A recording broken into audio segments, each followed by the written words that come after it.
Hello everyone, welcome to atomic English. इस class में हम 200 most important idioms and phrases cover करेंगे। Video दो पार्ट में रहेगी, 100 इन ईच पार्ट। ये वीडियो का पार्ट 1 है। ये 200 idioms and phrases exam point of view से बहुत ज़्यादा इंपॉर्टेंट है। हर एग्जाम में आपको यहाँ से ज़रूर 3-4 इडियम्स एंड फ्रेजेस देखने को मिलते हैं। इनको पढ़कर आप आसानी से 3-4 मार्क्स सिक्योर कर सकते हैं। तो बहुत ही इंपॉर्टेंट क्लास है, इसको मिस ना करें। और इस चैनल पर बहुत सारा important content in near future आने वाला है और हमारा ये फोकस रहता है कि हम आपको केवल और केवल एग्ज़ाम ओरिएंटेड पढ़ाएं। ज़्यादा फालतू पढ़ाने का हमारा कोई मोटिव नहीं रहता है। और जब मैं आपको कुछ भी पढ़ाता हूं तो मेरा ये कोशिश रहती है कि मैं आपको चीज़ों को इस तरीके से पढ़ाऊं कि आपको क्लास के एंड तक सारी चीज़ें ऑटोमेटिकली याद हो जाएं। उस मेथड के साथ मैं आपको सारी चीज़ें पढ़ाता हूं। अगर आपने मेरा डेली वोकैब के सेशंस लिए हैं तो आपको ये बात ज़रूर फील होगी कि क्लास के एंड तक आप लोगों को सारी वोकैब याद हो जाती है। ओके, तो चलिए शुरू करते हैं। और ये जो आज की क्लास होने वाली है इडियम्स एंड फ्रेजेस की, इनको मैं इस तरीके से पढ़ाऊंगा। इसमें मैं फ़नी ट्रिक या फिर किसी भी तरीके की ट्रिक्स लगाकर आपको समझाने की कोशिश करूंगा, जिससे कि सारे के सारे इडियम्स एंड फ्रेजेस आपको इसी क्लास में याद हो जाएं। आप कोशिश करना, आप अपनी तरफ से भी अगर आपको कोई नहीं समझ में आता है तो आप अपनी तरफ से भी कोई ट्रिक बनाकर उसको याद कर सकते हैं। बाकी मैं तो अपनी तरफ से पूरी कोशिश करूंगा कि कुछ ट्रिक ऐसी लगाई जाए कि आपको ये समझ में आ जाए। ऑलराइट, तो शुरू करते हैं। और शुरू करने से पहले चैनल को सब्सक्राइब ज़रूर कर लें ताकि ऐसी इंपॉर्टेंट क्लासेस आपको डेली टाइम पर मिलती रहें। और पहला हमारा ईडियम है to be under the weather. Hindi में इसका मतलब होता है हल्का बीमार महसूस करना या अस्वस्थ होना। To feel slightly ill or unwell, usually due to a minor sickness or fatigue. देखो, वेदर मतलब मौसम है ना, मौसम खराब हो गया, आप उसकी चपेट में आ गए। To be under the weather, आप अगर मौसम की चपेट में आ गए तो फिर आप क्या हो जाएंगे, बीमार हो जाएंगे। तो to be under the weather का मतलब होता है to feel slightly ill or unwell. चलिए इसका सेंटेंस में यूज देखते हैं। I decided to stay home, मैंने डिसाइड किया है घर पर रहने का। फ्रॉम वर्क से, टुडे आज। Because I was feeling a bit under the weather, क्योंकि मैं फील कर रहा था कुछ थोड़ा सा बीमार। अंडर द वेदर मतलब थोड़ा सा महसूस करना, बीमार। तो ये हो गया पहला। अगला देखते हैं, टू स्मेल अ रैट। देखो रैट जो होता है ना, रैट गड़बड़ी करता है, कुछ ना कुछ हलचल घर में करता रहता है, शरारत करता रहता है रैट, चूहा। तो अगर आपको रैट की स्मेल आ रही है मतलब आपको कुछ गड़बड़ी का पता चल रहा है कि भाई कुछ गड़बड़ है। तो कुछ गड़बड़ या संदिग्ध का पता लगाना, उसको बोलते हैं to smell a rat. To suspect that something is wrong or someone is being dishonest. आपको पता लग जा रहा है कि कोई चीज़ गलत है या फिर कोई व्यक्ति डिसऑनेस्ट है, उसको बोलते हैं to smell a rat. She smelled a rat when she notice some missing documents. उसको गड़बड़ी का पता लग गया, शी स्मेल्ड अ रैट, उसको गड़बड़ी का पता लग गया जब उसने नोटिस करा कि भाई सब कुछ डॉक्यूमेंट्स मिसिंग हैं। अगला है once in a blue moon. देखो मून को आप देखते हैं रात में, आकाश में जो मून खिलता है तो उसका कलर कैसा होता है, वाइट होता है। लेकिन कभी कभी, लेकिन ऐसा मान के चलो कि उसका कलर ब्लू है, तो ब्लू रोज तो रहता नहीं है, रोज तो वाइट रहता है। तो अगर कभी ब्लू है तो इसका मतलब बहुत ही कम, कभी शायद ही कभी होता होगा वो काम। तो once in a blue moon का मतलब हो जाता है बहुत ही कम या फिर शायद ही कभी। Something that happens very rarely, very rarely बहुत कमी से होती है कोई चीज़, उसको बोलते हैं once in a blue moon. We meet only once in a blue moon but it's always a great time. हम बहुत ही कम, कभी कभार ही मिलते हैं, but it is always a great time. लेकिन जब भी मिलते हैं ये काफ़ी अच्छा टाइम रहता है। अगला है a hard nut to crack. देखो नट्स होते हैं ना, जैसे वॉलनट हो गया, अखरोट, तो उसको नट बोलते हैं, तो उसको तोड़ना बहुत मुश्किल होता है। तो अगर कोई चीज़ हार्ड नट टू क्रैक है तो इसका मतलब कोई ऐसा समस्या है, ऐसा कोई टास्क है जिसको आप आसानी से नहीं कर सकते, वो मुश्किल है। कठिन समस्या व्यक्ति जिसे समझना मुश्किल हो। इंग्लिश में मीनिंग देखते हैं, अ डिफिकल्ट प्रॉब्लम और a person who is hard to deal with. कोई एक ऐसी प्रॉब्लम है या कोई एक ऐसा व्यक्ति है जिसको डील करना बहुत ज़्यादा हार्ड है। तो a hard nut to crack मतलब कठिन समस्या या व्यक्ति को टैकल करना। The mystery of the missing necklace was a hard nut to crack for the detective. जो मिस्ट्री है ना, मिस्ट्री मतलब रहस्य होता है। जो एक नेकलेस गुम हो गया है कोई, उसकी जो रहस्य है, उसको सुलझाने की जो गुत्थी है, was a hard nut to crack, एक काफ़ी डिफिकल्ट टास्क है फॉर द डिटेक्टिव। डिटेक्टिव होता है जासूस, तो जासूस के लिए नेकलेस, खोए हुए नेकलेस को पता लगाना कहाँ पर है वह, वो एक क्या है, हार्ड नट टू क्रैक है, एक डिफिकल्ट टास्क है। अगला है आर रेड लेटर डे। इसका मतलब होता है एक बहुत महत्वपूर्ण और यादगार दिन। देखो लेटर क्या होता है, हम लेटर भेजते तो वाइट पेपर पे तो लेटर भेजते हैं, लेकिन अगर हम किसी दिन रेड लेटर भेज रहे हैं तो इसका मतलब है कि वो दिन बहुत ज़्यादा इंपॉर्टेंट है। A day that is memorable और स्पेशल फॉर सम रीज़न। एक कोई दिन है, कोई एक ऐसा ओकेजन है जो किसी रीज़न की वजह से काफ़ी ज़्यादा इंपॉर्टेंट है, मेमोरेबल है। My graduation day was truly red letter day in my life. जो उसका ग्रेजुएशन का दिन था तो वह क्या है, उसके लिए काफ़ी ज़्यादा ट्रूली रेड लेटर डे है, काफ़ी ज़्यादा इंपॉर्टेंट और मेमोरेबल है। अगला देखते हैं beat around the bush. Bush होती हैं झाड़ियाँ। आप देखो ऐसे मान के चलो कि आपको कुछ झाड़ी में सांप नजर आया और सांप को आप कर रहे हो, झाड़ी को पीट रहे हो आप, ठीक है, तो सांप तो चला गया, झाड़ी की तरफ चला गया, लेकिन अब आप झाड़ियों को पीट रहे हो, तो मतलब आप मुद्दे की बात न करके आप बिना मतलब की बात कर रहे हो, मुद्दे पर आने की बजाय इधर उधर की बातें करना। भाई सांप तो चला गया, आप झाड़ी पीट रहे हो, मतलब बिना मतलब की बात कर रहे हो।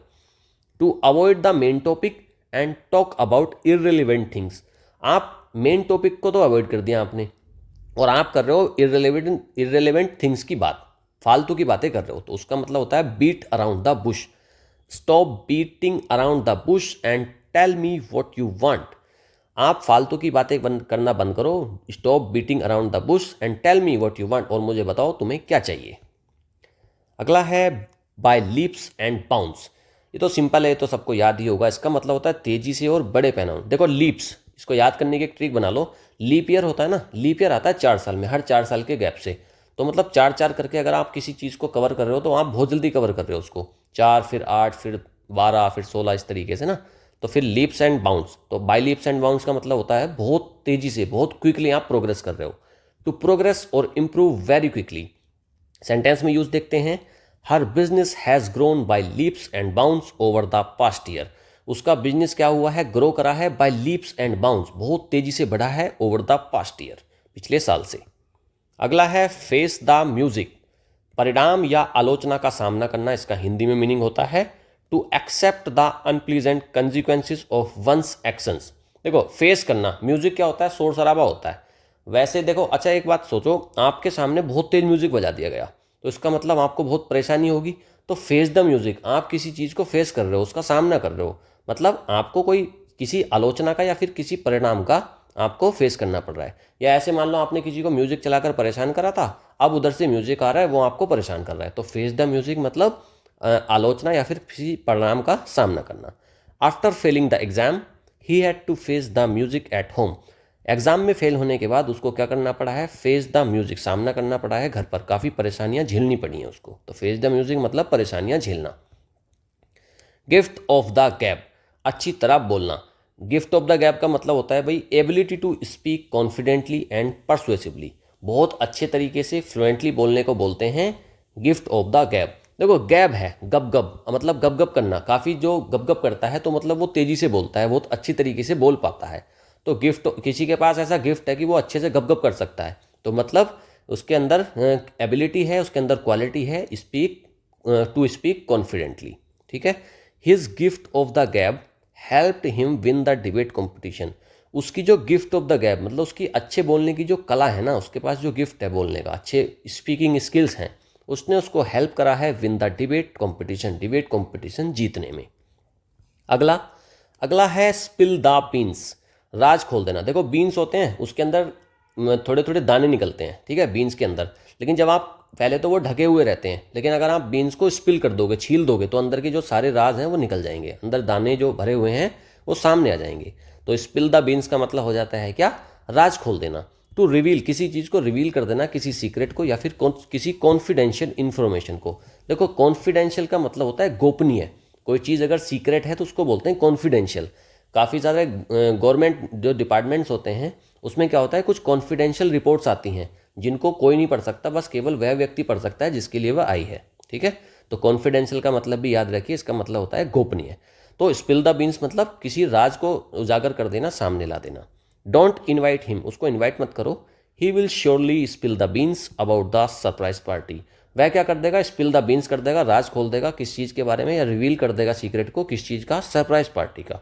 उन्होंने कोई सरप्राइज पार्टी रखी है, अगर आप उसको बुलाएंगे तो वो स्पिल द बीन्स कर देगा, मतलब राज खोल देगा, उसके बता देगा सबको कि भाई पार्टी है, तो ये फिर ये सरप्राइज नहीं रह जाएगा। अगला अ वाइल्ड गूज चेज। देखो बेकार और असंभव काम। वाइल्ड गूज, देखो एक एनिमल होता है गूज, ठीक है, जंगली गूज है, तो आप उसको पकड़ने की कोशिश कर रहे हो, चेज करने की, जबकि वो इतना ज़्यादा तेज होता है, वो किसी के हाथ नहीं आता, ठीक है। तो आप उसके पीछे कितना भी भाग लो, आपको वो हाथ नहीं आएगा। तो इसका मतलब है बेकार और असंभव काम है, आप उसमें फालतू का टाइम वेस्ट कर रहे हो।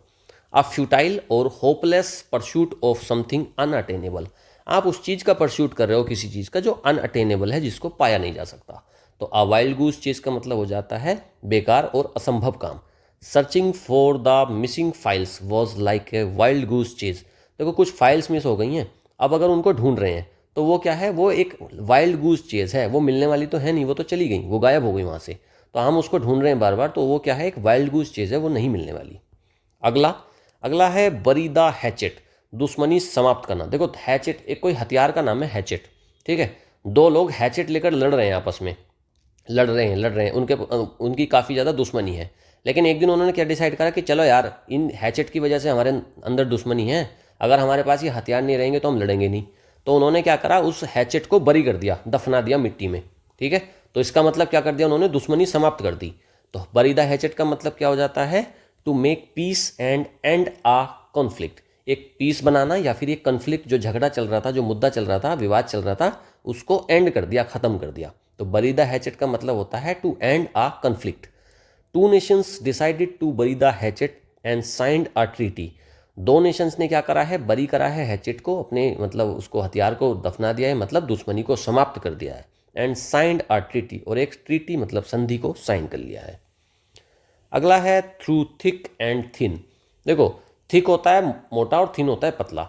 आपके पास कोई मोटी चीज़ आ रही है, मतलब कोई भारी परिस्थिति आ रही है, कोई पतली मतलब वो एक थोड़ी सी हल्की चीज़ आ रही है, मतलब आपके कभी तो दिन भारी हो रहे हैं, थिक मतलब भारी दिन हो रहे हैं, कोई दिन आपका हल्का जा रहा है, मतलब कभी अच्छे दिन हैं कभी बुरे दिन हैं।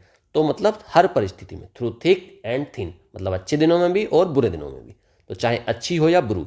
तो थ्रू थिक एंड थ्री मतलब थ्री इन ऑल सिचुएशंस, मतलब सारी सिचुएशंस में, गुड हो चाहे बैड हो। तो थ्रू थिक एंड थिन का मतलब हो जाएगा in all situations. She stayed with her best friend through thick and thin. वह क्या करी है, उसने स्टे करा है, मतलब रही है वह अपने दोस्त के साथ में, बेस्ट फ्रेंड के साथ में, कब रही है, थ्रू थिक एंड थिन, मतलब अच्छे में भी और बुरे में भी, दोनों में उसके साथ रही है। अगला देखते हैं, अगला है to read between the lines. देखो कुछ लाइन लिखी है, लेकिन एक तो सिंपल हो गया कि आपने उस लाइन को पढ़ लिया, लेकिन रीड बिटवीन द लाइन्स, अब ऐसे थोड़ी लाइन के बीच में थोड़ी ना पढ़ोगे। इसका मतलब है कि आप लाइन तो आपने पढ़ ली सिंपल सी, लेकिन उसके बाद आपने उसके अंदर का जो छिपा हुआ अर्थ है ना, वो भी आपने पढ़ लिया। जैसे एक लाइन मान लो, ऐसे समझो कि मैं जानता तो बहुत कुछ हूँ लेकिन मैं कुछ नहीं जानता। तो इसके अंदर एक गहरा अर्थ भी छिपा हुआ है कि भाई बहुत कुछ जानता है लेकिन कुछ नहीं जानता, मतलब वो अपने आप को हम्बल दिखा रहा है। तो ये अंदर की जो बात है, उसका जो अर्थ है छिपा हुआ, उसको समझने को बोलते हैं to read between the lines, छिपे हुए अर्थ को समझना। To understand the hidden meaning in a text और स्पीच, कोई एक टेक्स्ट है या कोई एक स्पीच है, उसके अंदर का छिपा हुआ मीनिंग समझने को बोलते हैं to read between the lines. If you read between the lines you will see what he really means. अगर आप अंदर की बात सोचेंगे, if you read between the lines, अगर आप अंदर का छिपा हुआ अर्थ समझेंगे, तब आपको पता लगेगा कि उसका मतलब क्या है, उसका हकीकत में मतलब क्या है। अ बोल्ट फ्रॉम द ब्लू, अचानक और अप्रत्याशित घटना। अ सडन एंड अनएक्सपेक्टेड इवेंट और पीस ऑफ न्यूज़।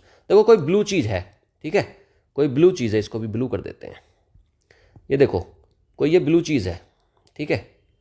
अब इसमें से अचानक से एक बोल्ट निकल जाता है, ठीक है, अचानक से इसमें से एक बोल्ट निकल जाता है। तो उस बोल्ट को, भाई कोई चीज़ ब्लू दिख रही थी, उसके अंदर से अचानक से एक बोल्ट निकल गया, तो वो क्या हो गया, एक अनएक्सपेक्टेड इवेंट हो गया, अचानक से होगी कोई घटना। तो a bolt from the blue मतलब a sudden and unexpected event और piece of news. His resignation was a bolt from the blue for the entire team. उसका जो रेजिग्नेशन था, उसने अचानक से इस्तीफा दे दिया, तो वो क्या था, अ बोल्ट फ्रॉम द ब्लू था, मतलब एक अचानक से हुई घटना थी फॉर द एंटायर टीम, पूरी टीम के लिए। अगला देखते हैं, a snake in the grass, ठीक है, इसका मतलब होता है छुपा हुआ शत्रु। आप पार्क में बैठे हुए हैं, वहाँ पर उस घास में, ग्रास में बैठे हैं, और वहीं उस घास में क्या है, एक स्नेक है, तो वो आपको काटेगा, वो मर जाएगा, मतलब आपका शत्रु है। तो एक छिपे हुए शत्रु को बोलते हैं a snake in the grass. A deceitful और ट्रैकरस पर्सन, ठीक है। Be careful, there might be a snake in the grass in your team. आप केयरफुल रहिए, वहाँ पर एक there might be a snake in the grass, मतलब आपकी जो टीम है, इन योर टीम, आपकी टीम में क्या हो सकता है, एक छिपा हुआ कोई दुश्मन हो सकता है, आपका विरोधी हो सकता है। तो स्नेक इन द ग्रास मतलब छिपा हुआ शत्रु, अ डिसीटफुल और treacherous person. At the 11th hour, इसका मतलब होता है अंतिम क्षण में, at the very last moment before something happens. देखो 11th आवर कब होता है, ये घड़ी है, यहाँ पर 12 बजते हैं, यहाँ रहते हैं 11, ठीक है, यहाँ 1 2 3 इस तरीके से रहता है सारा। तो इसकी जो घड़ी की सुइयाँ हैं तो वो ऐसे चलती हैं। जब ये सुई यहाँ पर आ जाती है 11 पर, तो 11 के बाद तो 12 ही बजेंगे, तो 12 को मानते हैं हम शुरुआत 12 से हो रही है। तो जब वो 11 पर है ना, एट द 11th आवर, जब वो यहाँ पर है मतलब बिल्कुल लास्ट में मोमेंट पे है, ठीक है, तो इसका मतलब हो जाता है at the very last moment. They submitted their project at the 11th hour, उन्होंने अपना प्रोजेक्ट कब सबमिट करा है, 11th आवर पे, मतलब बिल्कुल लास्ट मोमेंट पे। जो बैकवेंचर्स स्टूडेंट्स होते हैं क्लास में, वो क्या करते हैं, वो यही तो करते हैं, उनका जो प्रोजेक्ट है वो सबसे लास्ट मोमेंट में सबमिट होता है। तो एट द 11th आवर मतलब बिल्कुल लास्ट मोमेंट में होना। Blow one's own trumpet, trumpet होती है मतलब एक बाजा टाइप का होता है, ठीक है, आप हमेशा अपना बाजा बजाते रहते हो, अपने बारे में तारीफ करते रहते हो, मतलब अपनी तारीफ करने को बोलते हैं blow one's own trumpet, to boast और प्रेज वन सेल्फ। आप अपने दोस्तों में बैठे हो और बस आप अपना बाजा बजाते रहते हो, मतलब अपनी तारीफ करते रहते हो। He loves to blow his own trumpet about his achievements, तो वो क्या पसंद करता है, उसको पसंद है अपने अचीवमेंट्स के बारे में सबको बताता रहे, मतलब अपनी प्रेज करना, अपना बोस्ट, अपने बारे में डींगे फेंकना। तो ब्लो वंस ऑन ट्रम्पेट का मतलब क्या हो जाता है कि अपनी तारीफ करना। अगला है ब्रेक द आइस, इसका मतलब होता है बातचीत शुरू करना, टू स्टार्ट अ कन्वर्सेशन और एक्टिविटी इन अ कंफर्टेबल वे। देखो बैठे रहते हैं तो ऐसा नहीं बोलते हैं कि भाई ये क्या मुंह में बर्फ़ जमाई हुई है, कुछ बातचीत करो, तो मुंह में बर्फ़ जमा ली है, मतलब बर्फ़ जम गई अगर आपके मुंह में, तो आप बोलोगे कैसे। तो अब आपके मुंह में बर्फ़ जम गई है, आप उसको क्या कर रहे हो, ब्रेक द आइस, अब उस बर्फ़ को आप तोड़ रहे हो, मतलब आप बोलना शुरू कर रहे हो, बातचीत शुरू कर रहे हो। The teacher told a joke to break the ice with her new students, कोई एक नई टीचर आई है, उसने जोक किया, जोक मारा है, कोई जोक सुना दिया, चुटकुला सुना दिया, और किस लिए, टू ब्रेक द आइस मतलब कन्वर्सेशन शुरू करने के लिए अपने नए स्टूडेंट्स के साथ में, ठीक है। तो ब्रेक द आइस का मतलब होता है टू स्टार्ट अ कन्वर्सेशन। अगला देखते हैं cost an arm and a leg, इसका हिंदी में मीनिंग होता है बहुत महंगा होना, टू बी एक्सट्रीमली एक्सपेंसिव, ठीक है, एक्स्ट्रावेगेंट होना, कोई चीज़ बहुत ज़्यादा खर्चीली कोई चीज़ है, बहुत ज़्यादा महंगी चीज़ है, उसको बोलते हैं cost an arm and a leg. मतलब वो इतनी ज़्यादा महंगी चीज़ है कि उसमें ना, उसको खरीदने में आपकी एक तो आर्म चली जाएगी और एक लेग चली जाएगी, ये दोनों चीज़ें बिक जाएंगी, आपकी एक पैर और एक हाथ चला जाएगा, तब वो चीज़ आपको हाथ आएगी, मतलब बहुत ज़्यादा कॉस्टली है। That luxury car cost him an arm and a leg, मतलब उसकी जो लग्जरी कार है वो कितने में पड़ी है उसको, N arm and a leg, मतलब बहुत ज़्यादा एक्सपेंसिव है। अगला देखते हैं लीव नो स्टोन अनटर्न्ड, हर संभव प्रयास करना। देखो अच्छा, घूमने गए हुए हैं, पहाड़ों पर घूमने गए हैं, वो बहुत सारे स्टोन्स हैं, वहाँ पर क्या हुआ कि उसकी ना अंगूठी खो गई किसी की, तो अब वो क्या काम कर रहा है, वहाँ पर सारे पत्थर हटा हटा के देख रहा है कि भाई कहाँ गई अंगूठी। तो मतलब लीव नो स्टोन अनटर्न, सारे स्टोन को उसने अनटर्न कर दिया, ठीक है, कोई भी स्टोन उसने नहीं छोड़ा जिसको उसने पलट कर नहीं देखा। तो मतलब to try every possible way to achieve something, हर पॉसिबल तरीका अपनाना किसी चीज़ को अचीव करने के लिए।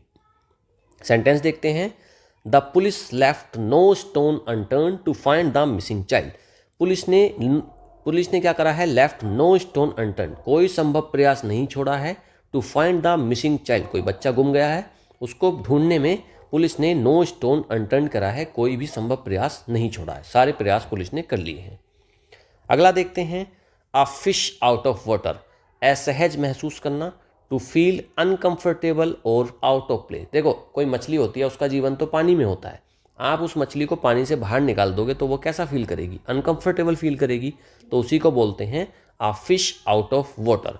He felt like a fish out of water in his new school, नए स्कूल में वह कैसा फील कर रहा है, like a fish out of water, जैसे कि पानी से बाहर मछली महसूस करती है, कैसा महसूस करती है वह, अनकंफर्टेबल, तो नए स्कूल में वह कैसा फील कर रहा है, अनकंफर्टेबल फील कर रहा है। अगला है अ स्टोन्स थ्रो अवे। कोई एक चीज देखो, बहुत पास होने को बोलते हैं a stone's throw away, very close और near by.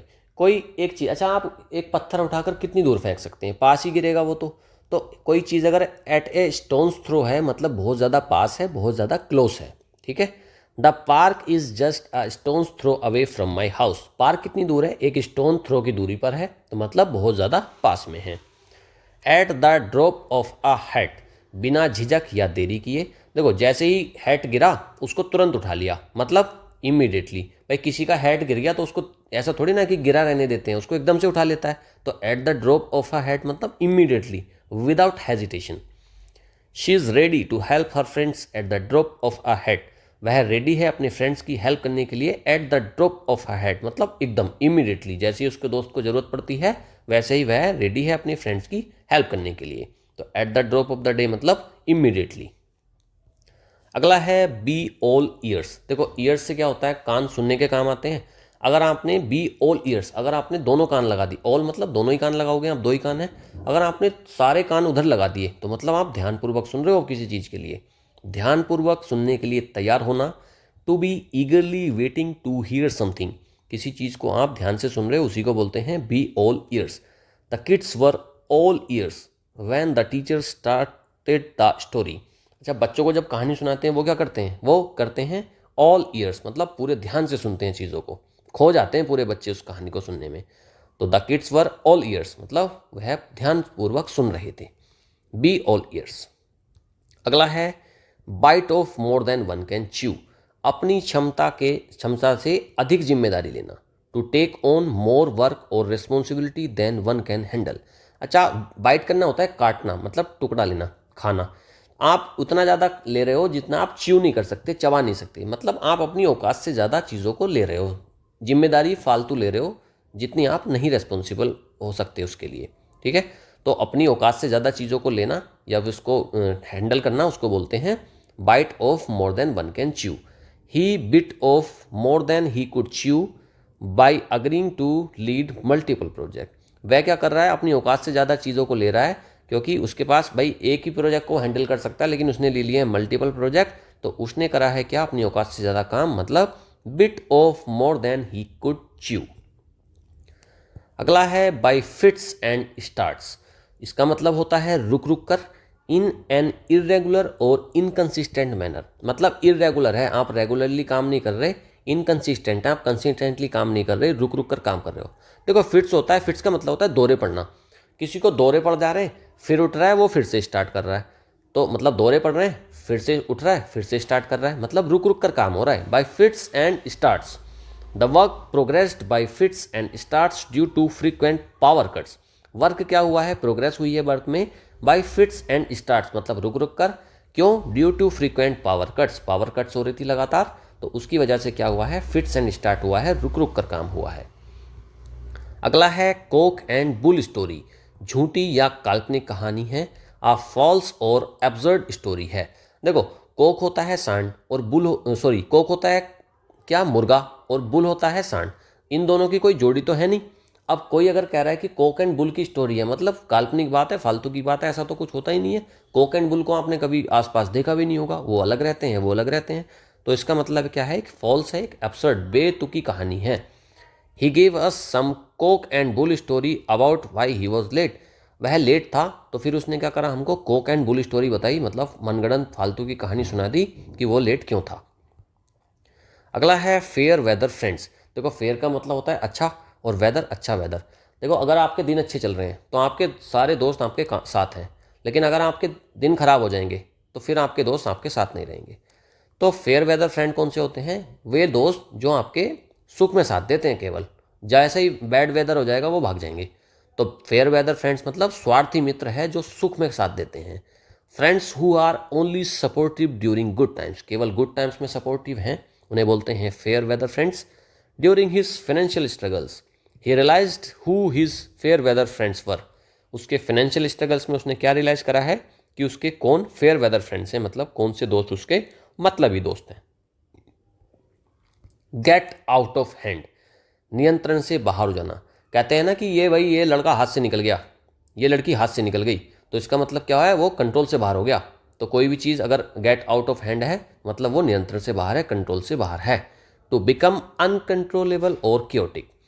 The party got out of hand when too many people showed up. Party क्या हो गई, आउट ऑफ द हैंड मतलब कंट्रोल से बाहर हो गई। कब, जब बहुत सारे लोग वहाँ पर आ गए। पार्टी में इतना अरेंजमेंट नहीं रहा होगा, पार्टी में ज़्यादा लोग आ गए तो फिर क्या हो गया, वो आउट ऑफ द हैंड हो गई, कंट्रोल से बाहर हो गई। आगे देखते हैं, इन द सेम बोट, एक जैसी स्थिति में होना। To be in the same difficult situation as someone else. In the same boat या इन द सेम बस भी बोल देते हैं इसको, ठीक है। तो इसका मतलब क्या है भाई, एक ही जैसी स्थिति में है। भाई आप उसी बोट में सवारी कर रहे हो जिसमें मैं कर रहा हूँ, तो मतलब मेरी भी वही प्रॉब्लम है भाई, मैं मरूंगा तो आप भी मरोगे। तो इसका मतलब एक ऐसी स्थिति में होना, दोनों सेम सिचुएशन में हैं, उसको बोलते हैं in the same boat. We are all in the same boat trying to meet the deadline. हम क्या हैं, सेम बोट में हैं, हम ट्राई कर रहे हैं कि डेडलाइन को मीट करें। अगला देखते हैं, ऑन क्लाउड 9, अत्यधिक खुश होना। कहते हैं ना कि आज तो भैया 7वें आसमान पे है इसकी खुशी। तो 7वें आसमान पर मतलब आप लिटरली तो 7वें आसमान पर नहीं होते हो, मतलब आपकी बहुत ज़्यादा खुशी होती है, आप बहुत उड़ते हो, काफ़ी ज़्यादा आप खुश रहते हो। तो एक्सट्रीमली हैप्पी और जॉयफुल, ऑन क्लाउड 9 है लेकिन इसका मतलब आप समझिए 7वें आसमान पर है, ठीक है। She was on a cloud 9 after getting her dream job. वो कहाँ थी, ऑन क्लाउड 9, काफ़ी ज़्यादा खुश थी। After getting her dream job, अब भाई किसी को अपनी ड्रीम जॉब मिल गई फिर तो वो क्लाउड 9 पर ही रहेगा ना, काफ़ी खुश रहेगा। तो ऑन द क्लाउड 9 का मतलब होता है काफ़ी ज़्यादा खुश होना। पुल समवन स्लैक, मजाक करना। कहते हैं ना कि भाई टांग क्यों खींच रहे हो, तो इसका मतलब क्या होता है, मजाक करना। तो टीज और जोक विद समवन, किसी को टीज करना या फिर उसका जोक, मजाक उड़ाना। तो पुल समवन स्लैक मतलब टांग खींचना, मतलब मजाक उड़ाना। I was just pulling your leg, of course I will help you. मैं आपका केवल मजाक उड़ा रहा था, मजे ले रहा था मैं आपसे केवल। ऑफ कोर्स, बिल्कुल भाई, मैं आई विल हेल्प यू, मैं आपकी मदद करूंगा। अगला है, सिट ऑन द फेंस, कोई निर्णय ना लेना। To avoid making a decision और टेकिंग साइड्स। आप फेंस मतलब एक फेंस है, ठीक है, एक चिमनी टाइप मान लो, एक चिमनी है, फेंस है, आप वहाँ पर बैठे हुए हो और वहाँ बैठकर आपको कुछ समझ में नहीं आ रहा कि आपको क्या डिसीजन लेना है। तो इसका मतलब होता है, सिट ऑन द फेंस का मतलब होता है कि आप किसी भी चीज़ को समझ में नहीं आ रहा, आप डिसीजन नहीं ले पा रहे हो। He tends to sit on the fence when it comes to controversial issues. जब उसके कंट्रोवर्शियल इश्यूज़ हो जाते हैं तो वो कहाँ बैठ जाता है, सिट ऑन द फेंस, मतलब वहाँ बैठकर अब वो कोई निर्णय नहीं लेता, बस ऊपर से बैठकर चीज़ों को देखता है। तो सिट ऑन द फेंस मतलब बैठ गया वो फेंस पर, अब कोई निर्णय नहीं ले पा रहा वो, ठीक है। टू फ्लोग आर डेड हॉर्स, व्यर्थ प्रयास करना। अच्छा देखो, एक हॉर्स है, हॉर्स चलता है, भागता है, दौड़ता है, ठीक है, लेकिन और हॉर्स क्या हो गया, डेड हो गया, वो मर गया। अब आप उसको फ्लो कर रहे हो, आप उसको पीट रहे हो कि भाई चल भाई भाग, चल भाई भाग, लेकिन वो नहीं, भाई मरा हुआ घोड़ा थोड़ी ना भागेगा। तो to flog a dead horse का मतलब क्या होता है, to waste time on something that has no chance of success. किसी एक ऐसे काम को करना जिसमें सक्सेस का कोई चांस नहीं है, ठीक है। इसका एक, इसके जैसा एक इडियम क्या हो जाएगा, बीट अराउंड द बुश, मतलब आप फालतू के प्रयास कर रहे हो। To flog a dead horse. Trying to fix that broken radio is like flogging a dead horse. कोई रेडियो टूट गया है, उसको फिक्स करना, उसको ठीक करना कैसा है, like flogging the dead horse, मतलब व्यर्थ के प्रयास करना है, वो ठीक तो होने वाला है नहीं। अगला, to turn a deaf ear. इसका मतलब होता है ध्यान ना देना, इग्नोर कर देना या रिफ्यूज़ कर देना सुनने से। देखो, आप किसी चीज़ पर कान नहीं दे रहे हो, आपने अपने कान को बहरा कर दिया, मतलब लिटरली बहरा नहीं हुआ, लेकिन आप सुन नहीं रहे हो, मतलब इग्नोर कर रहे हो, आप ध्यान नहीं दे रहे हो। He turn a deaf ear to all the warnings about his risky plan. उसने क्या कर दिया है, अपना एक डीफ ईयर दिया है, मतलब इग्नोर कर दिया है सारी वार्निंग्स को, अबाउट हिज रिस्की प्लान, अपने रिस्की प्लान के बारे में। तो टर्न अ डीफ ईयर का मतलब होता है इग्नोर करना। अगला है, अ ब्लेसिंग इन डिस्गाइज, छुपा हुआ वरदान, something that seems bad at first but turns out to be good. देखो, कोई चीज़ है डिस्गाइज है, कोई बहुत खतरनाक परिस्थिति है, ठीक है, बुरी परिस्थिति है कोई, लेकिन उसको आपको बाद में पता लगा कि भाई ये डिस्गाइज नहीं है, तो ब्लेसिंग है। तो मतलब छिपा हुआ वरदान है। शुरू में कोई चीज़ आपको खराब लग रही है, लेकिन बाद में वो निकली है ब्लेसिंग। पहले आपको लग रहा था डिस्गाइज, लेकिन फिर वो निकली ब्लेसिंग। तो अ ब्लेसिंग इन डिस्गाइज मतलब छिपा हुआ वरदान। Losing that job was a blessing in disguise. Job lost करना क्या था भाई, blessing in disguise. It led me to a better opportunity. कोई एक व्यक्ति है, उसकी जॉब चली गई, अब उसको लग रहा है भाई ये तो बहुत गलत हो गया मेरे साथ, ये तो डिस्गाइज है, बहुत गलत बात होगी मेरे साथ, बड़ा दुख है। लेकिन बाद में क्या हुआ, उसके पास टाइम हो गया और उसने क्या कर लिया, एक बहुत बड़ा बिजनेस सेटअप कर दिया। वो बन गया बहुत बड़ा बिजनेसमैन, क्योंकि उसके पास टाइम था, उसने चीज़ें कर ली और वो बन गया एक बिजनेसमैन। तो ये क्या हो गया उसके लिए, अब ब्लेसिंग इन डिस्गाइज, डिस्गाइज में उसके लिए ब्लेसिंग मिल गई, मतलब छिपा हुआ वरदान साबित हो गई वो चीज़। अगला है अ डार्क हॉर्स। इसका मतलब होता है छुपी हुई प्रतिभा।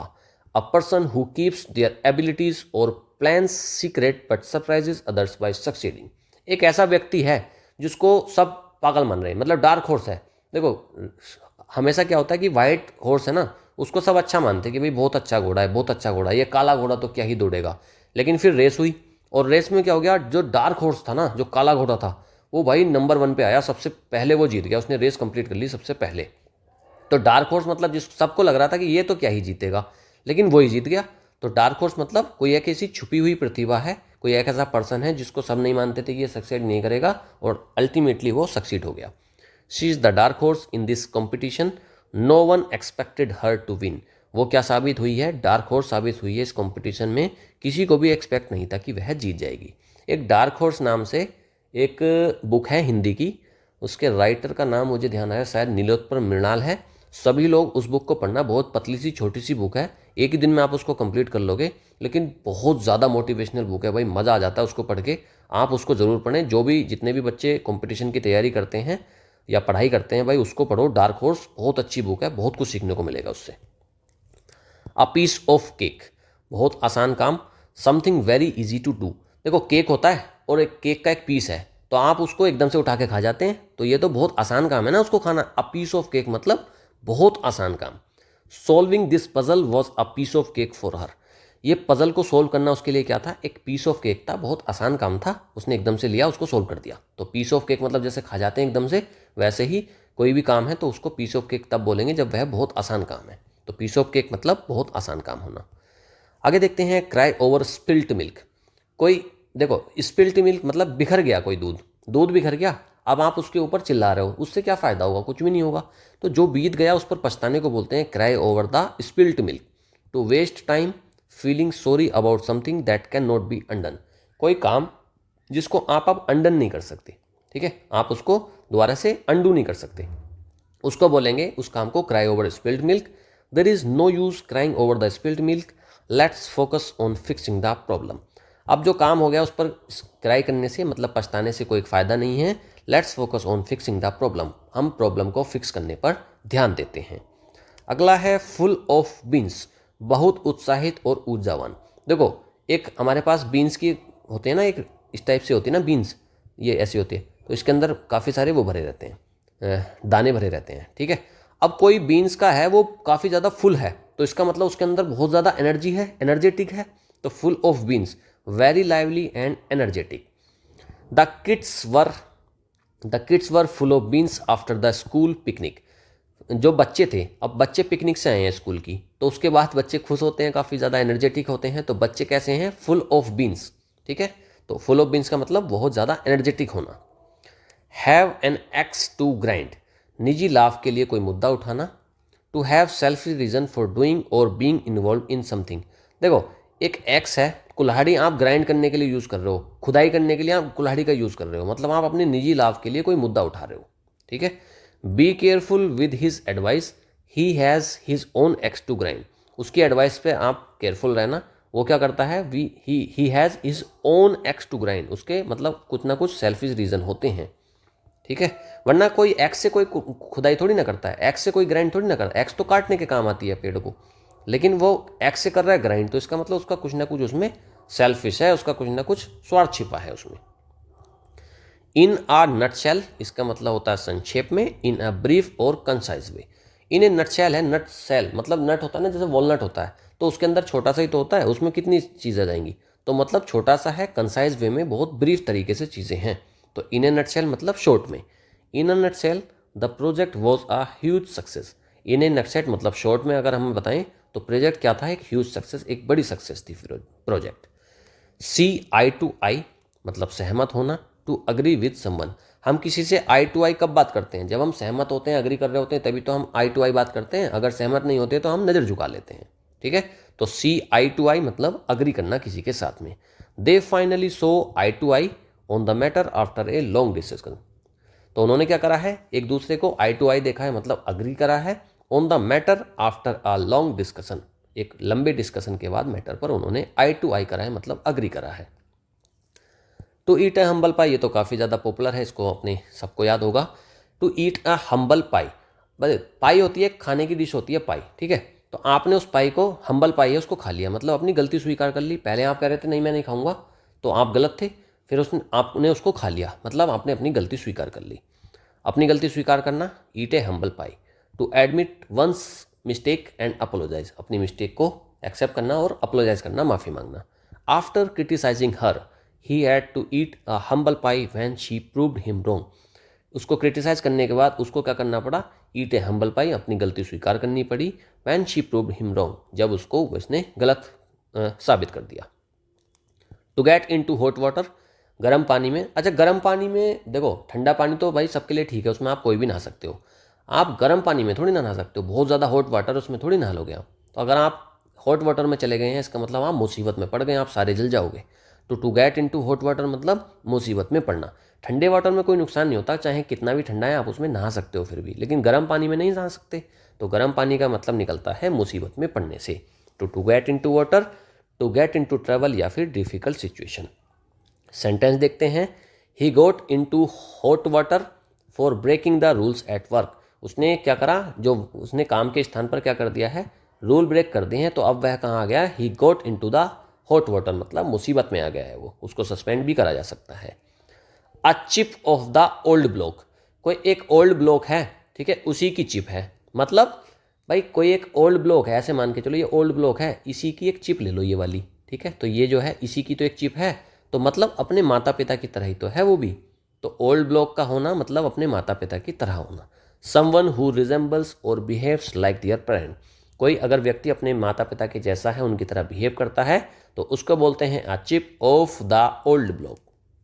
His talent for music makes him a chip off the old block just like his father, उसका जो टैलेंट है ना म्यूजिक का, वो उसमें क्या है कि वो अपने फादर की तरह ही उसके अंदर भी टैलेंट है, तो मतलब वो कैसा है, a chip off the old block, अपने फादर की तरह से है। एट वंस विट्स एंड, देखो विट्स होते हैं होश, किसी के विट का एंड हो गया, मतलब वो होश में नहीं रहा, तो मतलब होश में नहीं रहा तो फिर वो कैसा है, बहुत ज़्यादा परेशान है और असमंजस में है। टू बी वेरी वरीड और upset not knowing what to do, अब उसे समझ में नहीं आ रहा कि वो क्या करे। She was at her wits end trying to calm her crying baby, वो कहाँ थी, वह अपने एट हर विट्स एंड मतलब काफ़ी ज़्यादा कन्फ्यूज्ड थी, वरीड थी। To calm her crying baby, अपने रोते हुए बच्चे को चुप करना। देखो रोते हुए बच्चे को चुप करना बहुत बड़ा टास्क है, बच्चा अगर उन्होंने एक बार रोने लगता है ना, तो वो चुप होना भारी हो जाता है। तो she was at her wits end, वो कहाँ थी, काफ़ी ज़्यादा परेशान थी और अपसेट थी, उसको समझ में नहीं आ रहा था क्या करे, वरीड थी। तो ये इसका मीनिंग हो जाता है। अगला देखते हैं, barking up the wrong tree, ठीक है, barking up the wrong tree, गलत व्यक्ति या चीज़ पर ध्यान केंद्रित करना। बार्क होती है छाल, पेड़ की छाल होती है, आप पेड़ की छाल उतार रहे हो, लेकिन आपको पता लगा बाद में कि भाई इस पेड़ की छाल नहीं उतारनी थी। छाल होती है, जैसे पेड़ है ना ये, तो यहाँ पर जो ये है ना, ये वाली साइड है, यहाँ पर उसकी लकड़ी का ही एक वो होता है, एक लेयर होती है। तो barking up the wrong tree, आपको पता, आपने उतार दी, आपको पता लगा भाई इसकी नहीं उतारनी थी, दूसरे पेड़ की उतारनी थी। तो गलत व्यक्ति या गलत चीज़ पर ध्यान केंद्रित करने को बोलते हैं barking up the wrong tree. इसका मीनिंग वही हो जाएगा, to beat the bush, beat around the bush, ये भी इसका एक दूसरा हो जाता है। और एक इसके जैसा हो जाता है टू, जो अभी घोड़े वाला आया था वो, ठीक है, वो वाला देख लेना, अभी पीछे आया था वो, to beat the dead horse, वो था। टू परस्यू अ मिस्टेकन और मिसगाइडेड कोर्स ऑफ एक्शन, एक ऐसी चीज़ को परस्यू करना जिसका मतलब जो गलत चीज़ है, आप उस पर गलत चीज़ पर ध्यान केंद्रित कर रहे हैं, उसको बोलते हैं barking up the wrong tree. If you think I am responsible for the mistake, अगर आपको लगता है कि मैं अपनी इस मिस्टेक के लिए रेस्पॉन्सिबल हूँ, you are barking up the wrong tree, आप गलत चीज़ों में प्रयास कर रहे हैं, आप गलत बता रहे हैं, मैं नहीं हूँ उसके लिए रेस्पॉन्सिबल, कोई और है। तो barking up the wrong tree मतलब गलत चीज़ पर ध्यान केंद्रित करना। बेस्ट ऑफ बोथ वर्ल्ड्स, दोनों चीज़ों का फ़ायदा लेना। To enjoy the advantages of two different things, देखो कोई चीज़ है, दो दुनिया है और दोनों दुनिया में वो बढ़िया है, मतलब दो चीज़ों में वो बढ़िया है, तो दोनों चीज़ों में अगर कोई बेस्ट है तो इसका मतलब वो इधर का भी फ़ायदा ले रहा है और उधर का भी। तो to enjoy the advantages of two different things, दो अलग अलग चीज़ों का फ़ायदा लेना। Working part time gives her the best of both worlds, career growth and family time. वो पार्ट टाइम जॉब करती है, उससे क्या हो रहा है, उसको क्या मिल रहा है, दोनों चीज़ों का फ़ायदा मिल रहा है, कैरियर का भी और फैमिली का भी। कॉल इट अ डे, किसी काम को बंद करना या ख़त्म करना। To stop working on something usually for the day, call it a day.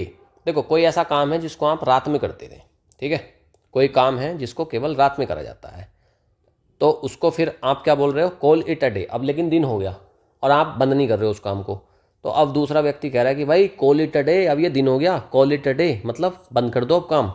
We finished the project so let's call it a day, हमने प्रोजेक्ट को फिनिश कर दिया है, so call it a day, अब इसको ख़त्म कर दो। स्टॉप करने को बोलते हैं कॉल इट अ डे। अगला है फेदर वंस ओन नेस्ट, अपना लाभ या धन अर्जित करना। देखो फेदर होता है पंख और ओन नेस्ट, नेस्ट होता है घोंसला।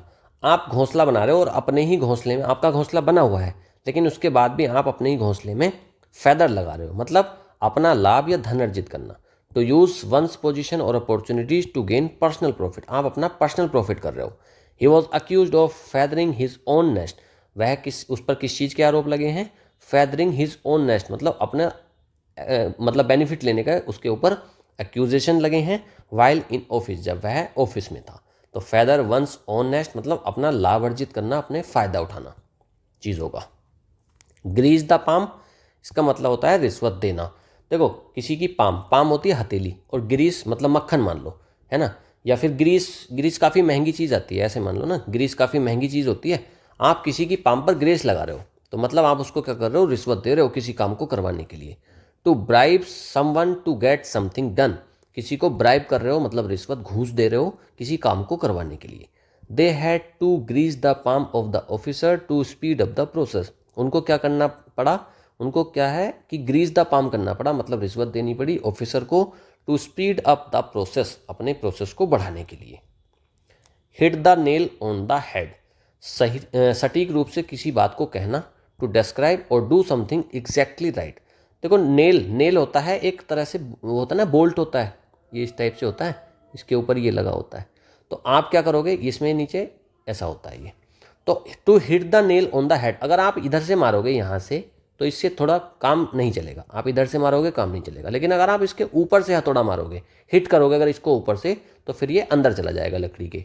तो इसका मतलब होता है to hit the nail on the head, मतलब किसी बात को सटीक तरीके से करना, एग्जैक्टली राइट तरीके से करना। She hit the nail on the head when she pointed out the problem with the design, उसने क्या करा है, हिट द नेल करा है, ऑन द हेड मतलब बिल्कुल सही तरीके से, एग्जैक्टली राइट तरीके से करा है किसी चीज़ को। When she pointed out the problem with the design, जब उसने पॉइंट आउट करा है प्रॉब्लम को डिज़ाइन के। होल्ड योर हॉर्सेस, धैर्य रखना। टू वेट और बी पेशेंट, हॉर्सेस होते हैं घोड़े, और घोड़े भागते रहते हैं, तो हमारे जैसे सेंसेस है ना, तो वो एक तरीके से घोड़े बताया गया उनको, एक आप अगर उसको स्पिरिचुअल वे में देखेंगे तो उनको घोड़े बताया गया है। हमारी जो जितनी भी इंद्रियां हैं, जितनी भी सेंसेस हैं, उनको हॉर्सेस बताया गया है। तो अगर आप अपने हॉर्सेस को होल्ड कर रहे हो, कंट्रोल कर रहे हो, तो मतलब आप पेशेंस हो, आपके अंदर पेशेंस है और धैर्य रख रखा है आपने। तो होल्ड योर हॉर्सेस मतलब टू वेट और बी पेशेंट, धैर्य रखने को बोलते हैं hold your horses. Hold your horses, the results will be announce सून, धैर्य रखें, रिजल्ट बहुत जल्दी सामने आ जाएंगे, अनाउंस कर दिया जाएगा। इन ब्लैक एंड वाइट, लिखित रूप में। अच्छा आप जरा इस पर स्क्रीन पर ध्यान दो, ये पीछे बैकग्राउंड वाइट है, ठीक है, और इस पर कैसा है, ब्लैक इंक से लिखा हुआ है। तो मतलब कोई चीज़ अगर black and in black and white है तो इसका मतलब क्या है, वो रिटन फॉर्म में है, प्रिंटेड फॉर्म में है, ठीक है। और आप अगर प्रिंट लेने जाते हो तो वो भी तो ब्लैक एंड वाइट ही रहता है, तो इन ब्लैक एंड वाइट का मतलब क्या हो गया, लिखित रूप में होना, रिटन में होना कोई चीज़। Please get the agreement in black and white before signing it, आप एग्रीमेंट को कैसे ले लो, इन ब्लैक एंड वाइट मतलब रिटर्न में ले लो, बिफोर साइनिंग इट, साइन करने से पहले उसका प्रिंट ले लो, ठीक है, प्रिंटेड फॉर्म में उसको ले लो। इन हाई स्पिरिट्स, बहुत खुशी और उत्तेजित हो, उत्साहित होना। फीलिंग वेरी हैप्पी और चीयरफुल, देखो स्पिरिट्स होती है आपके अंदर की जो ऊर्जा होती है ना, आप बहुत ज़्यादा स्पिरिट्स में हो, बहुत ज़्यादा हाई हो, एनर्जी है आपके अंदर काफ़ी, और अगर हाई स्पिरिट है आपके अंदर मतलब बहुत हाई एनर्जी है, काफ़ी ज़्यादा एनर्जी है, आप बहुत ऊर्जावान हैं, तो उसी को बोलते हैं in high spirits. The team was in high spirits after their victory, team कहाँ थी, हाई स्पिरिट्स में थी, काफ़ी ज़्यादा एनर्जेटिक थी, आफ्टर देयर विक्ट्री, उनकी जीत के बाद। रेनिंग कैट्स एंड डॉग्स, बहुत तेज बारिश होना। टू रेन वेरी हैवीली, देखो कैट्स एंड डॉग्स, कुत्ते बिल्ली कैसे लड़ते हैं, कभी आपने कुत्ते बिल्ली को लड़ते हुए देखा होगा, तो वो बहुत तेज़ी से लड़ते हैं, बहुत शोर मचाते हैं, मतलब कुछ भी कहीं से भी कूद जाएंगे, एक दूसरे के ऊपर झपट पड़ते हैं। तो अगर रेन हो रही है लाइक कैट्स एंड डॉग, तो इसका मतलब है बहुत तेज़ बारिश हो रही है। We decided to stay indoors because it was raining cats and dogs outside. हमने घर रहने का डिसाइड किया है, क्यों? क्योंकि बाहर क्या हो रही थी, बारिश हो रही थी, लाइक कैट्स एंड डॉग्स, बहुत तेज़ बारिश हो रही थी। स्पिक एंड स्पैन, इसका मतलब होता है काफ़ी ज़्यादा साफ सुथरा, spotlessly clean and tightly. Spotlessly है, उस पर एक दाग भी नहीं है, उसको बोलते हैं स्पिक एंड स्पैन, एकदम साफ सुथरा। आप इसको ऐसे ही रट लो, स्पिक एंड स्पैन का मतलब होता है बहुत साफ सुथरा। Her house is always spick and span, उसका कैसा हाउस है, एकदम स्पिक है और स्पैन है। No matter when you visit, आप कभी भी चले जाओ, उसका घर कैसा है, स्पिक एंड स्पैन है, काफ़ी साफ सुथरा है। To add fuel to the fire, स्थिति को और ख़राब कर देना। To make a bad situation worse, अच्छा देखो आग लग रही है, ठीक है, आपने उसमें और फ्यूल डाल दिया, जैसे पेट्रोल डाल दो, पेट्रोल क्या होता है, एक फ्यूल होता है, आप पेट्रोल डाल दो उसमें, तो आग क्या हो जाएगी, और भड़क जाएगी। अच्छा घर पर हवन वगैरह होता है, तो वो आग जल रही होती है, उसमें हम क्या करते हैं, घी डाल देते हैं, तो मतलब आग को और भड़का देते हैं। तो किसी आग में फ्यूल डालने का मतलब है उसको और भड़का देना, मतलब किसी मुद्दे को, किसी सिचुएशन को और ख़राब कर देने को बोलते हैं to add fuel to the fire. His rude comments only added fuel to the fire during the argument. कोई आर्ग्यूमेंट चल रही थी और उसने क्या करा, रूड कमेंट कर दी और ख़राब सी बात कोई बोल दी, तो उससे क्या हो गया, मुद्दा और भड़क गया। तो इससे क्या हुआ, only added fuel to the fire, उससे मुद्दा और भड़क गया, सिचुएशन और वर्स हो गई। अगला है टू एंड इन स्मोक। एंड का मतलब होता है ख़त्म हो जाना, और स्मोक का मतलब होता है धुआं। किसी चीज़ में धुआं निकल गया तो मतलब क्या हो गया, वो ख़राब हो गई। तो किसी का एंड क्या हुआ, उसमें धुआं निकल गया लास्ट में, तो मतलब सफल नहीं होना, वो खराब हो गया, असफल हो गया।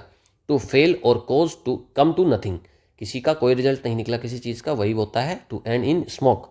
There big plans to expand the business, उनका प्लान था एक्सपेंड करने का बिजनेस को, लेकिन वो एंड कैसे हुआ है, in smoke, ended in smoke due to the lack of fund. Fund की वजह से उनका कैसा बिजनेस का क्या हो गया होगा, वो उसका बिजनेस हो गया है क्या, एंड इन स्मोक, मतलब असफल हो गया, बर्बाद हो गया। टू एंड इन स्मोक मतलब असफल हो जाना। टू गेट कोल्ड फीट, डर या घबराहट महसूस करना।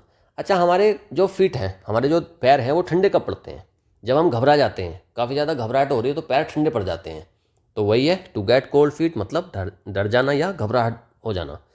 टू फील नर्वस और अनश्योर अबाउट समथिंग, तो किसी चीज़ के बारे में नर्वस होना या फिर अनश्योर होना, उसी को बोलते हैं टू गेट कोल्ड फीट। डरने को बोलते हैं, आप घबराने को सिंपल ये समझ लीजिए। He got cold feet just before his big presentation, उसकी बड़ी प्रेजेंटेशन थी और स्टेज पर जाने वाली थी वह, तो लेकिन उसको क्या हो गया, कोल्ड फीट हो गया, काफ़ी ज़्यादा घबरा गई। अच्छा स्टेज फियर तो सभी के अंदर होता है, स्टेज पर जाकर बोलना बहुत बड़ा डिफिकल्ट टास्क है, तो वहाँ जाते हैं तो उससे पहले क्या हो जाता है, कोल्ड फीट हो जाता है, काफ़ी ज़्यादा घबरा जाते हैं, डर हो जाता है। अंडर आ क्लाउड, संदिग्ध स्थिति में होना। To be in a state of suspicion और डाउट, ठीक है। अंडर अ क्लाउड, आप क्लाउड मतलब बादल छाए हुए हैं किसी के ऊपर, मतलब वो क्या हो गया है, वो सस्पेक्ट है, ठीक है।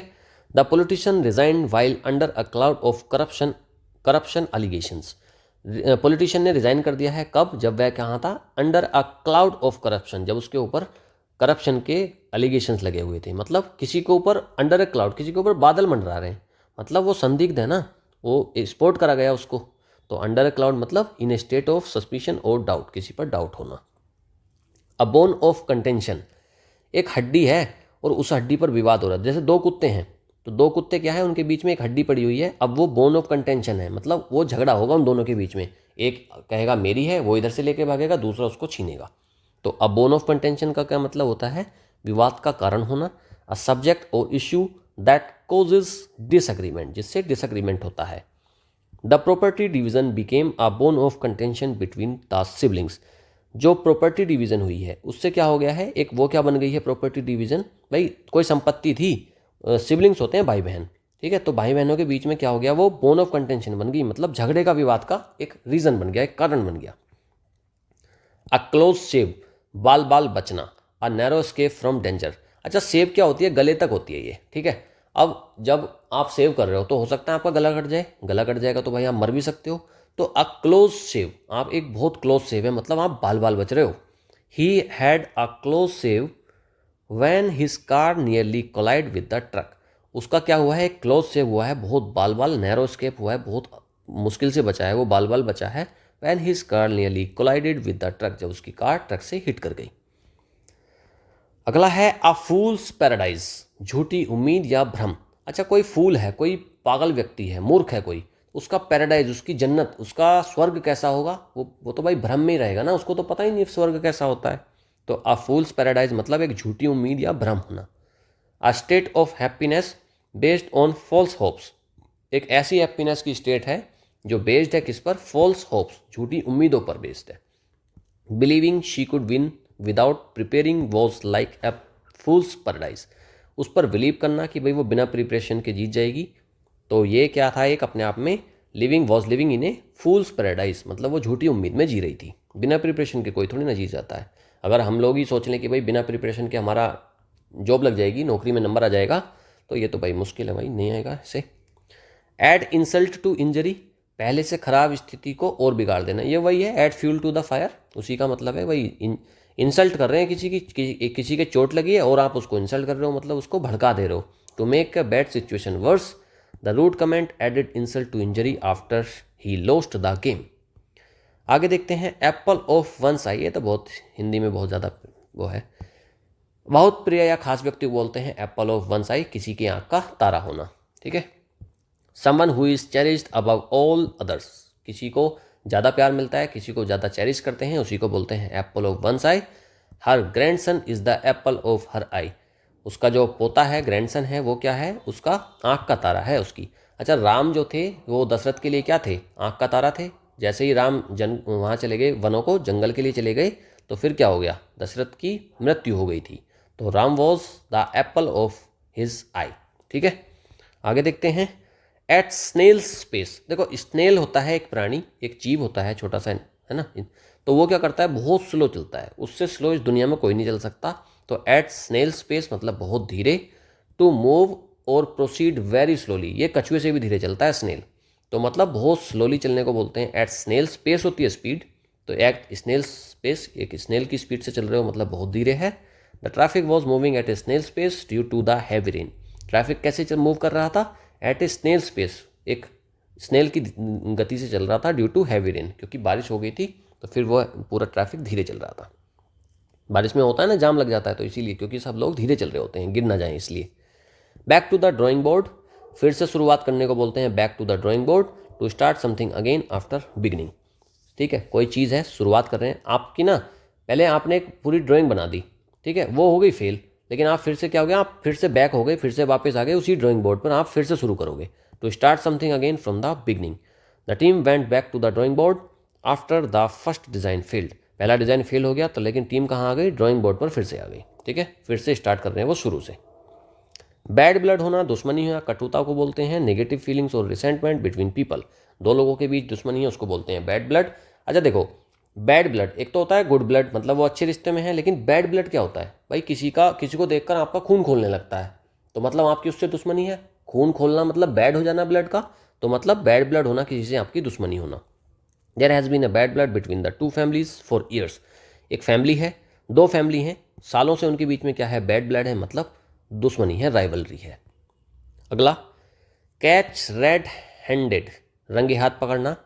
To catch someone in the act of doing something wrong, कोई व्यक्ति है वो मर्डर करके आया है, ठीक है, तो मर्डर करने के बाद उसके हाथ खून में हो रहे होंगे, लाल हो रहे होंगे, रेड हो रहे होंगे, और उसको आपने कैच कर लिया है रेड हैंडेड, मतलब आपने उसको रंगे हाथ पकड़ लिया है। तो कैच रेड हैंडेड का मतलब क्या होता है, रंगे हाथ पकड़ लेना। The thief was caught red handed while breaking into the house, thief को कैसे पकड़ लिया गया है, रेड हैंडेड मतलब रंगे हाथों पकड़ लिया गया, जब वह उस काम को कर रहा था उसी टाइम पे पकड़ा गया, चोरी करते वक्त पकड़ा गया। While breaking into the house, जब वह ब्रेकिंग मतलब चोरी कर रहा था।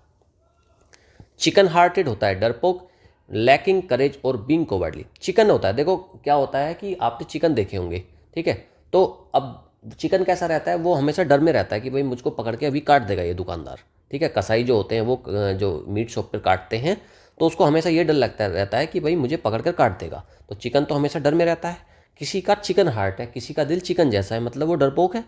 ही was too chicken hearted to stand up for himself, वह बहुत ज़्यादा डरपोक था, अपने लिए वह खड़ा नहीं हो सकता था। Give a piece of one's mind, किसी को डांटना, इसका मतलब होता है टू स्पीक एंग्रीली और क्रिटिसाइज समवन, आप किसी को आपका दिमाग खराब हो गया, अब आपकी बुद्धि खराब हो गई है, तो आप किसी को क्या कर रहे हो, give a piece of one's mind, आप उसकी तरफ ध्यान दे रहे हो, आप उसको डांट रहे हो, तो give a piece of one's mind मतलब किसी को डांटना। She gave him a piece of her mind for being late, late आया है वह, तो वो क्या कर रही है, उसको a piece of her mind मतलब उसको डांट रही है, उसकी बुद्धि खराब हो गई, उसका एक बुद्धि का पीस खराब हो गया, अब वो उसको डांट रही है। तो give a piece of one's mind मतलब किसी को डांटना।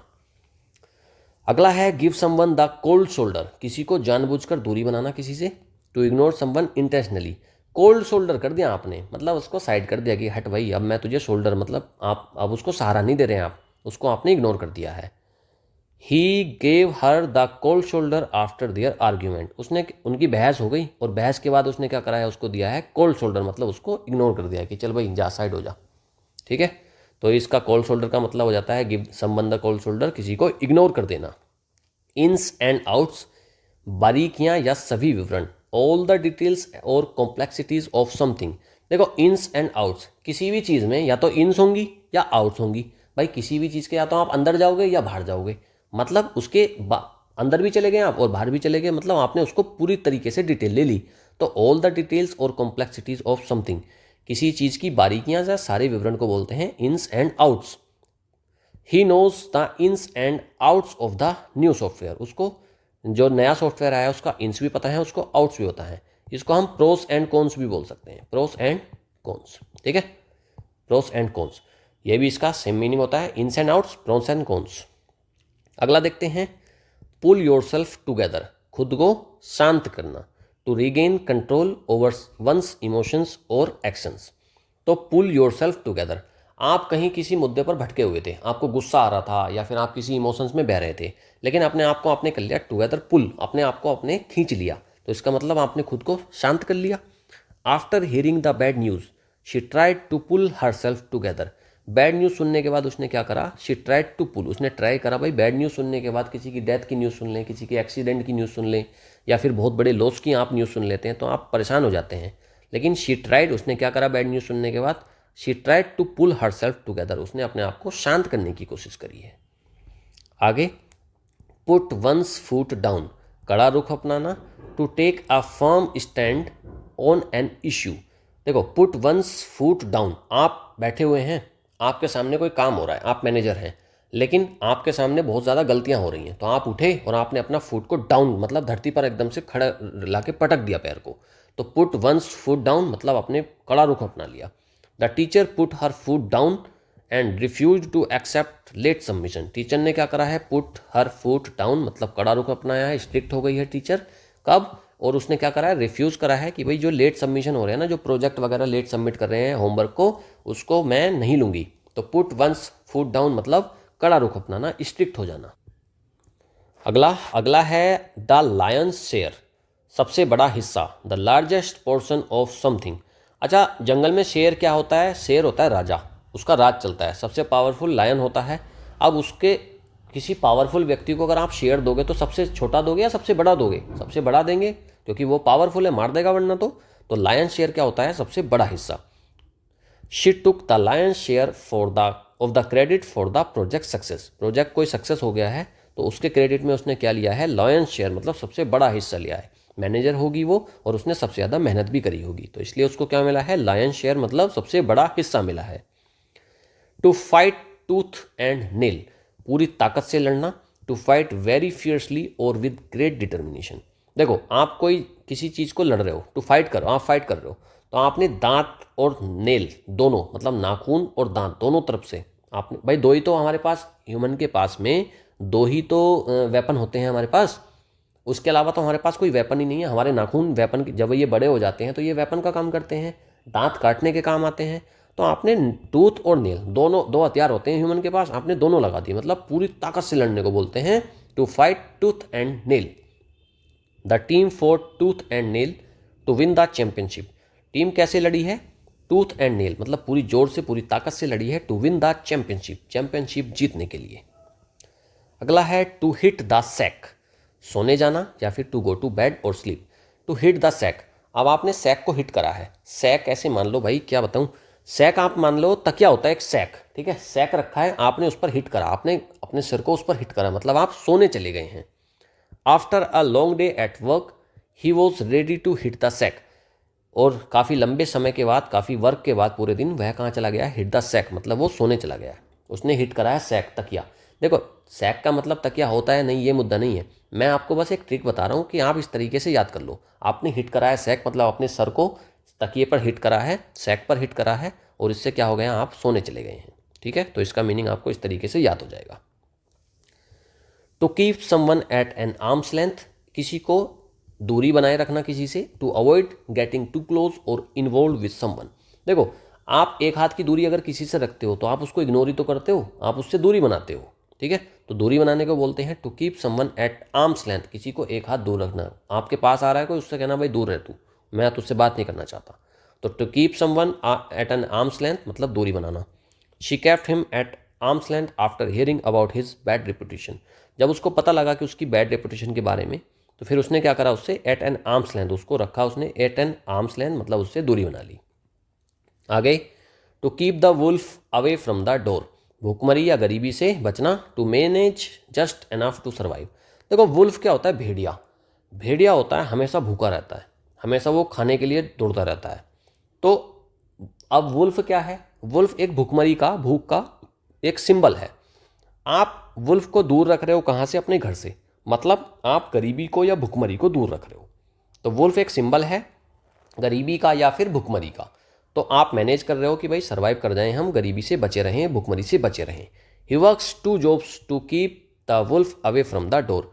वो क्या करता है, दो जॉब करता है ताकि वह क्या कर सके, to keep the wolf away from the door मतलब बीमारी से, गरीबी से या भुखमरी से बचने के लिए वह क्या करता है, दो जॉब करता है। बहुत सारे लोग होते हैं ना जो दो जॉब करते हैं, क्योंकि वो अपने घर में बीमार, उसको गरीबी या भुखमरी से बचना चाहते हैं वो। ठीक है, पैसा कमाने के लिए, कहा कि भाई गरीबी उनको झेलनी ना पड़े, इसलिए वो दो काम करता है, दो जॉब करता है। तो to keep the wolf away from the door मतलब गरीबी या भुखमरी से बचना। आगे, टू मिस द बोट या फिर बस, अब अवसर गंवा देना। आपने बस मिस कर दी, आपने बोट मिस कर दी, और उसके बाद कोई बस नहीं आएगी, मतलब आपने अपॉर्चुनिटी को मिस कर दिया। To miss an opportunity. He miss the boat by not applying for the job in time. उसने टाइम पर जॉब को अप्लाई नहीं करा, तो अब क्या हो गया है, ही मिस्ड द बोट, उसने अपॉर्चुनिटी को खो दिया है। टू टेक टू टास्क, किसी को फटकारना। ठीक है, to reprimand and scold someone, कोई काम कर रहा है और उससे काम ठीक से हो नहीं रहा, अब आप उठे और आपने उस टास्क को टेक कर लिया, ले लिया कि ला मैं करके दिखाऊंगा इस काम को। तो टू टेक टू टास्क मतलब उसको किसी को फटकारना, डांटना।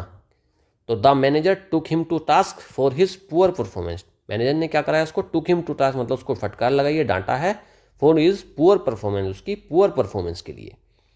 आ केक वॉक, देखो केक जहाँ भी आएगा ना उसका मतलब होगा बहुत आसानी से संबंधित होगा, क्योंकि केक बहुत सॉफ्ट होता है, उसको आसानी से आप खा सकते हो। आ केक वॉक, आप केक पर चल रहे हो, तो मतलब बहुत आसान काम है भाई, कांटों पर चलना मुश्किल होता है, केक पर तो कोई भी वॉक कर सकता है। तो आ केक वॉक मतलब बहुत आसान काम। Something very easy to accomplish.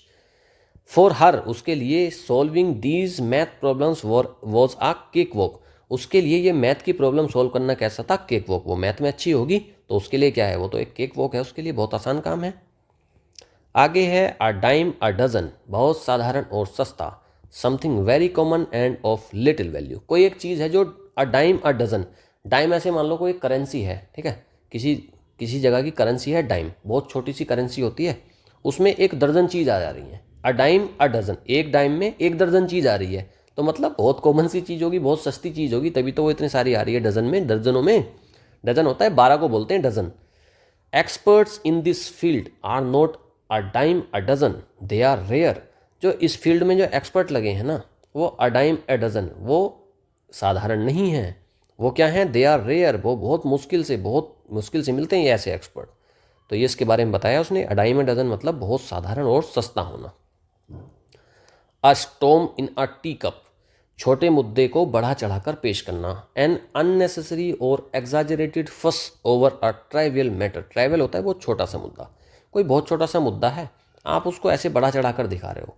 तो अ storm in a tea cup, अच्छा टी कप, चाय का प्याला तो बहुत छोटा सा होता है ना कप, तो उसमें पूरा स्टॉर्म थोड़ी आ जाएगा, आप उसके एक चाय के प्याले में पूरा तूफान थोड़ी ना रख दोगे लाकर। तो मतलब एक छोटे से मुद्दे को बढ़ा चढ़ाकर पेश करना, तो उसी को बोलते हैं a storm in a teacup. Their argument about the seating arrangement was just a storm in a teacup, उनका जो आर्ग्यूमेंट था सिटिंग अरेंजमेंट में किसी जगह पर हो रहा होगा, तो वो क्या है, वो एक like a storm in a tea cup, एक छोटा सा मुद्दा है। भाई सिटिंग अरेंजमेंट है, किसी को कहीं भी बैठा के छुट्टी करो, लेकिन वो उसको आर्ग्यूमेंट कर रहे हैं, तो मतलब वो एक छोटे से मुद्दे को बढ़ा चढ़ा कर पेश कर रहे हैं। अ वाइट एलिफेंट, महंगा लेकिन बेकार सामान। Something costly but of little practical use. अच्छा, एलिफेंट आपने देखा होगा, एलिफेंट कैसे होते हैं, ब्लैक होता है ना, डार्क कलर का होता है। लेकिन अगर आपको दिख रहा है कि भाई वाइट एलिफेंट है, आपको लग रहा है भाई बहुत अच्छा है, भाई बहुत रेयर चीज़ है, आपने पहली बार देखा वाइट एलिफेंट, लेकिन वो क्या है, वो एक महंगा है, बहुत महंगा मिलेगा, और दूसरा वो बहुत बेकार है, वो काम का नहीं है। तो अ वाइट एलिफेंट मतलब बेकार चीज़ होना। The old mention became a white elephant for the family. पुराना मैंशन, बंगला है पुराना, और वो अब क्या बन गया है, एक वाइट एलिफेंट बन गया है, मतलब महंगा भी है और अब वो किसी यूज़ का भी नहीं है। तो वाइट एलिफेंट मतलब महंगा और बेकार सामान। Next, as fit as fiddle, पूरी तरह से स्वस्थ होना, उसको बोलते हैं as fit as fiddle. In a very good health. देखो, कोई इतना फिट है कि वो फिडल कर रहा है, मतलब कुलांचे मार रहा है, कूद फांद रहा है, बहुत अच्छे से फिडल कर रहा है, ठीक है। तो उसका मतलब क्या होता है, एज फिट एज फिडल का बहुत अच्छे तरीके की हेल्थ में होना। In a very good health despite his age he is as fit as fiddle. अपनी एज के बावजूद, काफ़ी पुरानी उसकी एज हो गई है, बूढ़ा हो गया है, लेकिन उसके बावजूद भी वह कैसा है, he is as fit as fiddle, वह कूदता फिर रहा है, फिडल करता फिर रहा है, फिट है काफ़ी, ठीक है। तो इसका ये मीनिंग हो जाता है, be wet behind the ears, अनुभवहीन होना। टू बी इनएक्सपीरियंस्ड और नाइव, नाइव होता है नौसिखिया, जिसको एक्सपीरियंस नहीं है, ठीक है। Be wet behind the ears. अच्छा, आप कोई काम कर रहे हैं और आपके कान क्या हो गए, वेट हो गए, तो मतलब आप परफेक्ट नहीं हैं किसी काम, उस काम को करने में, क्योंकि अगर परफेक्ट होते तो आपके कान वेट नहीं होते, भीगते नहीं, आप बिना भिगाए अपने कान को उस काम को कर जाते। तो इसका मतलब आपको एक्सपीरियंस नहीं है। He is still wet behind the ears in this industry, वह अभी भी कैसा है, behind the, he is still wet behind the ears, मतलब उसके अभी भी क्या है, वह कच्चा है, वह क्या है, इनएक्सपीरियंस्ड है इन दिस इंडस्ट्री, इस इंडस्ट्री में। Build Castle's in the air, Castle's होता है किला, ठीक है, और आप हवा में किला बना रहे हो, मतलब असंभव योजनाएं बना रहे हो, हवा में किले बना रहे हो, हवा में पुल बांध रहे हो कि भाई ये काम ऐसे ऐसे कर देंगे, लेकिन वो प्रैक्टिकल नहीं है। टू मेक इम्प्रैक्टिकल और अनरियलिस्टिक प्लान्स, आप ऐसे प्लान बना रहे हो जो पॉसिबल नहीं है, प्रैक्टिकल नहीं है। Instead of building Castle's in the air focus on achievable goals, आप हवा में किले बनाने से अच्छा है, आप असंभव योजनाएं बनाने से अच्छा है, फोकस करो किस चीज़ पर, अचीवेबल गोल्स पर, जिन ऐसे गोल्स पर जो अचीव हो सकते हैं। आगे, by the skin of one's teeth, बहुत मुश्किल से, barely managing to do something. देखो, by the skin of one's teeth, teeth होता है, उसके बीच में एक स्किन होती है ना, मसूड़े होते हैं, उसके बीच में जो स्किन है वो बहुत बहुत बारीक होती है, बहुत छोटी सी होती है, मतलब बहुत मुश्किल से दिखाई देती है वो। तो कोई चीज़ अगर बहुत मुश्किल से है, उसका मतलब क्या है, by the skin of one's teeth. He pass the exam by the skin of his teeth, उसने क्या एग्जाम कैसे पास करा है, by the skin of his teeth, मतलब बहुत मुश्किल से उसको पास करा है। टीथ के बीच में स्किन होती है ना, बहुत मुश्किल से दिखाई देती है वो, तो मतलब बहुत मुश्किल से कोई काम होना, by the skin of one's teeth. आगे देखते हैं, कैरी द डे, इसका मतलब होता है जीत हासिल करना, टू विन और सक्सीड। अच्छा, आपने कोई पूरा दिन आपका हो गया, आपने पूरे दिन को कैरी कर लिया। आप जब जीत जाते हो तो पूरा दिन ही तो आपका हो जाता है, बहुत ज़्यादा लोग आपको कॉन्ग्रेचुलेशन बोलते हैं, सारा काम करते हैं, तो आपने पूरा दिन कैरी कर लिया, आपका ही हो गया वो पूरा दिन। तो कैरी द डे मतलब टू विन और succeed. Their excellent strategy carried the day in the debate, उसकी जो एक्सीलेंट स्ट्रेटेजी थी उसने क्या करा है, कैरीड द डे मतलब जीत हासिल हो गई है, किस चीज़ में, डिबेट में। कूल एज ए कुकुम्बर, पूरी तरह शांत। देखो, कुकुम्बर होता है खीरा, और खीरा होता है एक सब्जी होती है, वेजिटेबल होती है, इसको हम सैलेड की तरह से यूज़ करते हैं, और ये समर में हमको मिलती है, गर्मियों के मौसम में। और गर्मियों में हम इसको क्यों लेते हैं, क्योंकि ये बहुत ज़्यादा ठंडी होती है, शांत होती है, ठंडा मतलब शांत। तो आप अगर उसकी तरीके से, कुकुम्बर की तरीके से कूल है, कूल मतलब शांत है, तो उसी को बोलते हैं पूरी तरीके से शांत। Very calm and composed, even during the emergency she remained cool as cucumber, पूरी इमरजेंसी के दौरान भी वह कैसी रही है, कूल एज कुकुम्बर मतलब वेरी कूल, एकदम काम रही है, कंपोज्ड रही है। कट कॉर्नर्स, कट कॉर्नर्स का मतलब होता है गुणवत्ता कम करना। To do something in the easiest और cheapest way, often sacrificing quality, corners को कट कर देना। अच्छा, कोई चीज़ है, ऐसे मान लो ये ऐसे है, कोई एक बॉक्स है, अब आप उसको राउंड उसमें रखना है, तो फिर आप क्या करोगे, इसके कॉर्नर्स को कट कर दोगे। ठीक है, अब इसके कॉर्नर्स तो आपने कट कर दिए, इसको राउंड बनाकर इसमें पैक कर दिया, लेकिन उसकी जो क्वालिटी थी वो तो खराब हो गई। तो कट कॉर्नर्स, कॉर्नर्स को कट कर देने का मतलब क्या होता है, किसी चीज़ की क्वालिटी को कम कर देना। Don't cut corners when building the foundation of your house. आप कट कॉर्नर्स मतलब क्वालिटी खराब मत करो जब आप बिल्डिंग कर रहे हो, अपनी फाउंडेशन, अपने घर की जो नींव बना रहे हो, फाउंडेशन जिस पर आप पूरा ढांचा खड़ा करोगे घर का, तो आप वहाँ की कट कॉर्नर्स मत करो, वहाँ की क्वालिटी मत बिगाड़ो, वरना वो घर गिरने के चांस हो जाते हैं। तो कट कॉर्नर्स मतलब क्वालिटी खराब करना। डंकीज ईयर्स, बहुत लंबा समय, अ वेरी लॉन्ग टाइम। अच्छा, गधा, डंकी होता है गधा, और गधे को कुछ नहीं पता होता, वो मूर्ख एनिमल होता है। अब गधे के जो ईयर्स हैं, भाई गधे को क्या पता कि 365 दिन में ही साल पूरे हो जाते हैं, उसको तो ऐसा लगता रहेगा अभी 1 साल है, अभी 1 साल नहीं हुआ। तो डंकीज ईयर्स, डंकी के ईयर्स कैसे होते हैं, बहुत लंबे होते हैं, उसे पता ही नहीं चलता कब 1 साल हो गया। तो डंकीज ईयर्स मतलब a very long time. I haven't seen him in donkeys years, मैंने उसको बहुत लंबे समय से नहीं देखा है। Donkeys, I haven't seen him in donkeys years मतलब उसको मैंने बहुत लंबे समय से नहीं देखा है। ड्रॉ अ ब्लैंक, असफल होना या कुछ याद ना कर पाना। To fail to get a result और रिमेंबर समथिंग। आप ड्रॉ कर रहे हो एक ब्लैंक, आप कोई चीज़ निकाल रहे हो, जैसे लॉटरी होती है ना, उसमें आप पर्चे निकालते हो, तो आप ड्रॉ करते हो, तो आप ड्रॉ कर रहे हो, लेकिन वो आपके सब सामने कैसी आ रही है, ब्लैंक आ रही है, मतलब आप फेल हो जा रहे हो, असफल हो जा रहे हो। When asked about the meeting details she drew a blank, उससे जब पूछा गया मीटिंग की डिटेल के बारे में तो वो क्या थी, शी ड्रू अ ब्लैंक, वो फेल हो गई, उसको कुछ नहीं पता था, उसको कुछ भी याद नहीं था। अगला देखते हैं आई वॉश। आई वॉश का मतलब होता है दिखावा, समथिंग डन टू डिसीव और इम्प्रेस अदर्स सुपरफिशियली। अच्छा, किसी ने आपका ब्रेन वॉश कर दिया, तो इसका मतलब आपका मन फेर दिया, है ना। लेकिन आपने किसी ने आपकी आई वॉश कर दी, मतलब आपकी नज़रबंदी कर दी, तो आपको जो दिख रहा है ना वो रियलिटी नहीं है, आपका आई वॉश हो चुका है। अब आप जो देख रहे हो, वो जो दिखाना चाह रहा है वो देख रहे हो आप, क्योंकि आपका तो आई वॉश हो गया है। तो इसका मतलब दिखावा करने को बोलते हैं आई वॉश कर देना। The sudden display of generosity was nothing more than an eyewash. जो सडन डिस्प्ले था ना, कोई आपको बहुत जेनरोसिटी मतलब बहुत दयालुता दिखा रहा है, लेकिन वो क्या था, केवल एक आई वॉश था, वो रियल में वैसा नहीं है, आपको दिखावा कर रहा है, आई वॉश कर दिया उसने आपका। आगे, फॉर गुड। फॉर गुड का मतलब होता है हमेशा के लिए, परमानेंटली और फॉर एवर। हम यही तो कहते हैं कि आपके साथ हमेशा अच्छा हो, तो फॉर गुड मतलब हमेशा के लिए, फॉर एवर। ठीक है, फॉर गुड मतलब हमेशा के लिए, परमानेंटली या फिर forever. He decided to move to another country for good. For good मतलब हमेशा के लिए। तो ये हमने अभी 100 इडियम्स एंड फ्रेजेस कंप्लीट कर लिए हैं। अगले पार्ट में जो रिमेनिंग जो बचे हुए 100 हैं उनको भी हम कंप्लीट कर लेंगे। होप आपको सारा कुछ अच्छे से समझ में आया होगा और सारे इडियम्स 100 के 100 आपको इसी क्लास के एंड तक याद हो गए होंगे। अगर वीडियो अच्छी लगी है तो वीडियो को लाइक, शेयर एंड कमेंट, और हाँ, जाने से पहले चैनल को सब्सक्राइब जरूर कर लें। Thank you, good bye.